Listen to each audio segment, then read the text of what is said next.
કોંગ્રેસ દ્વારા અમદાવાદમાં આજે વિરોધ પ્રદર્શન કરવામાં આવ્યું અને એની પાછળનું કારણ છે જે 104 ભારતીયોને અમેરિકા દ્વારા ડિપોર્ટ કરવામાં આવ્યા હતા, અનમાનવીય વર્તન કરવામાં આવ્યું હતું, એમના હાથમાં હાથકડીઓ હતી, પગમાં બેડીઓ હતી અને એવી રીતે એમને પાછા મોકલવામાં આવ્યા હતા જાણે તેઓ કોઈ ખૂંખાર અપરાધી હોય। અને આ જ મુદ્દાને અત્યારે કોંગ્રેસ દ્વારા મૂકવામાં આવી રહ્યો છે। કોંગ્રેસ દ્વારા કહેવામાં આવી રહ્યું છે કે આખરે ભારત સરકાર દ્વારા આ મુદ્દાને લઈને અમેરિકા સમક્ષ કોઈ રજૂઆત કરવામાં કેમ ન આવી।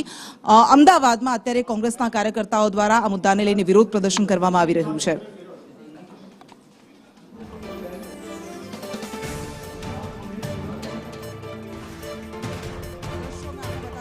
કોંગ્રેસના કાર્યકર્તાઓ નેતાઓ પહોંચ્યા છે। મનીષ દોશી છે, આ ઉપરાંત હિંમતસિંહ પટેલ શહેર કોંગ્રેસ પ્રમુખ છે। આ તમામ નેતાઓ જેઓ કહી રહ્યા છે કે આખરે હિન્દુસ્તાનનું અપમાન કેમ કરવામાં આવી રહ્યું છે, હિન્દુસ્તાનનું અપમાન અમે સહન નહીં કરીએ।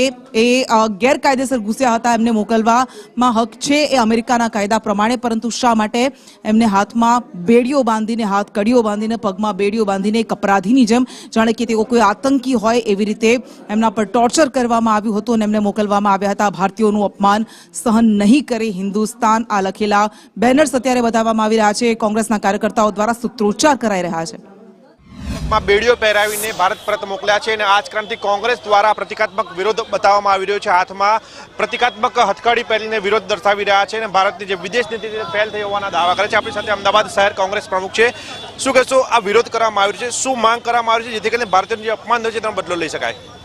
હિન્દુસ્તાનના ઇતિહાસમાં આ અમેરિકાથી જે રીતે પરત મોકલ્યા અને જે અમાનુષી અત્યાચાર કરીને હાથોમાં હથકડી, પગોમાં બેડીઓ, આર્મીના મિલિટરી ફોજમાં જ્યાં કોઈ સુવિધા ના હોય, વ્યવસ્થા ના હોય, બાથરૂમો ના હોય અને ખાવાનું પણ ના મળે, નોન વેજીટેરિયન ખવડાવે, અત્યાચાર કરે, ટોર્ચર કરવામાં આવે, માનું છું કે હિન્દુસ્તાનના ઇતિહાસમાં પહેલી ઘટના છે। અવારનવાર જ્યારે અહીંયાથી કોઈ પણ વિદેશમાં જતા હોય, ગેરકાયદેસર ગયા હોય તો એને મોકલી આપે છે, એને પરત પાછા મોકલી આપે છે। આવી ઘટનાઓ બનતી રહે છે, પણ આ ઘટના જે બની છે એ કલંકિત ઘટના દેશની અંદર હિન્દુસ્તાનના ઇતિહાસમાં પહેલી વખત બની છે। આવી ઘટના ક્યારે નથી બની।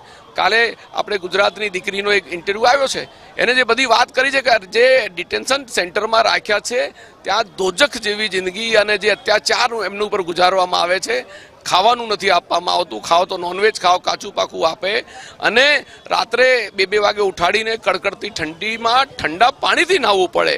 એટલે જે ગુજરાતીઓ ઉપર પણ જે અત્યાચાર થયો છે, આજે જ્યારે આપણા દેશના વડાપ્રધાન ગુજરાતના હોય, આપણા ગૃહમંત્રી શ્રી આપણા ગુજરાતના હોય, ત્યારે એમની વિશેષ જવાબદારી બનતી હોય છે કે ભારતનો કોઈ પણ નાગરિક હોય એની ઉપર કોઈ પણ વિદેશી સરકાર આ રીતે અત્યાચાર, જુલમ, આતંકવાદી કે ગુનેગાર